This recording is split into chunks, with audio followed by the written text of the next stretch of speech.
Hoy 9 de marzo celebramos a Santa Francisca Romana, año 1440, esposa, madre, viuda y apóstol seglar.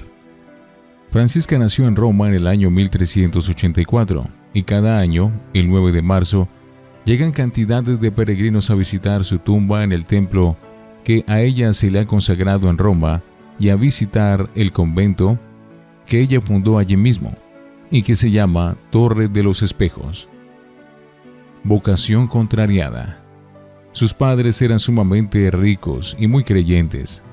Quedarán después en la miseria en una guerra por defender al sumo pontífice. Y la niña creció en medio de todas las comodidades, pero muy bien instruida en la religión. Desde muy pequeñita su mayor deseo fue ser religiosa, pero los papás no aceptaron esta vocación, sino que le consiguieron un novio de una familia muy rica y con él la hicieron casar. Esposa y apóstol.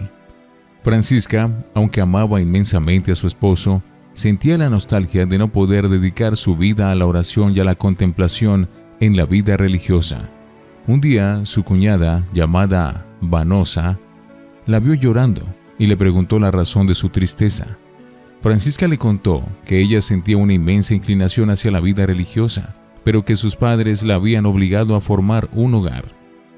Entonces la cuñada le dijo que a ella le sucedía lo mismo, y le propuso que se dedicaran a las dos vocaciones, ser unas excelentes madres de familia y a la vez dedicar todos los ratos libres a ayudar a los pobres y enfermos, como si fueran dos religiosas. Y así lo hicieron. Con el consentimiento de sus esposos, Francisca y Vanosa se dedicaron a visitar hospitales y a instruir gente ignorante y a socorrer a los pobres. La suegra quería oponerse a todo esto, pero los dos maridos, al ver que ellas en el hogar eran tan cuidadosas y tan cariñosas, les permitieron seguir esta caritativa acción. Pronto Francisca empezó a ganarse la simpatía de la gente de toda Roma por su gran caridad para los enfermos y los pobres. Ella tuvo siempre la cualidad especialísima de hacerse querer por la gente. Fue un don que le concedió el Espíritu Santo. Esposa ejemplar.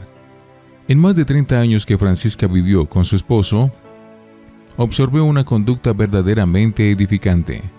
Tuvo 3 hijos a los cuales se esmeró por educar muy religiosamente. 2 de ellos murieron muy jóvenes, y al tercero lo guió siempre, aún después de que él se casó, por el camino de todas las virtudes. Obediencia inmediata.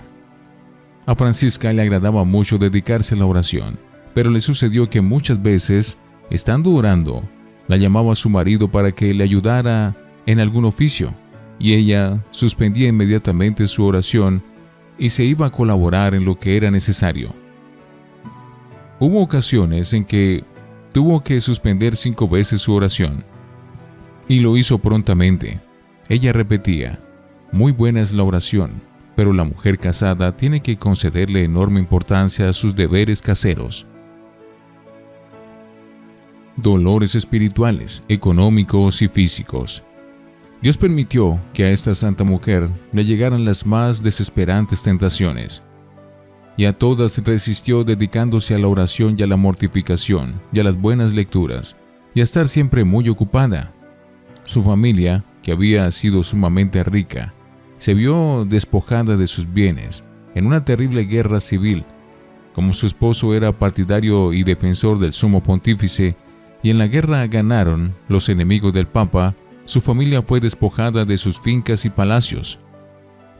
Francisca tuvo que irse a vivir a una casona vieja y dedicarse a pedir limosna de puerta en puerta para ayudar a los enfermos de sus hospitales.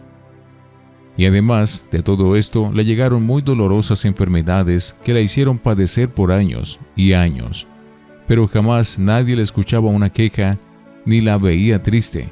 Ella sabía muy bien que estaba cosechando premios para el cielo. Nuera contra suegra. Su hijo se casó con una muchacha muy bonita, pero terriblemente malgeniada y criticona. Esta mujer se dedicó a atormentarle la vida a Francisca y a burlarse de todo lo que la santa hacía y decía. Ella soportaba todo en paciencia y con gran silencio, pero de pronto la nuera cayó gravemente enferma, y entonces Francisca se dedicó a asistirla con una caridad impresionantemente exquisita. La joven se curó de la enfermedad del cuerpo y quedó curada también de la antipatía que sentía hacia su suegra. En adelante fue su gran amiga y admiradora. Milagros por montones. Francisca obtenía admirables milagros de Dios con sus oraciones. Curaba enfermos, alejaba malos espíritus, pero sobre todo conseguía poner paz entre gentes que estaban peleadas y lograba que muchos, que antes se odiaban, empezaran a amarse como buenos amigos. Por toda Roma se hablaba de los admirables efectos que esta santa mujer conseguía con sus palabras y oraciones. Muchísimas veces veía a su ángel de la guarda y dialogaba con él. Fundadora. Francisca fundó una comunidad de religiosas seglares dedicadas a atender a los más necesitados. Les puso por nombre Oblatas de María.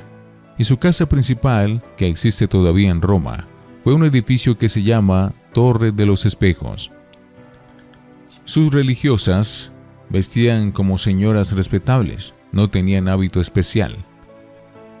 Nombró como superior a una mujer de toda su confianza, pero cuando Francisca quedó viuda, entró también ella de religiosa, y por unanimidad, las religiosas la eligieron superiora general. En la comunidad tomó por nombre Francisca Romana.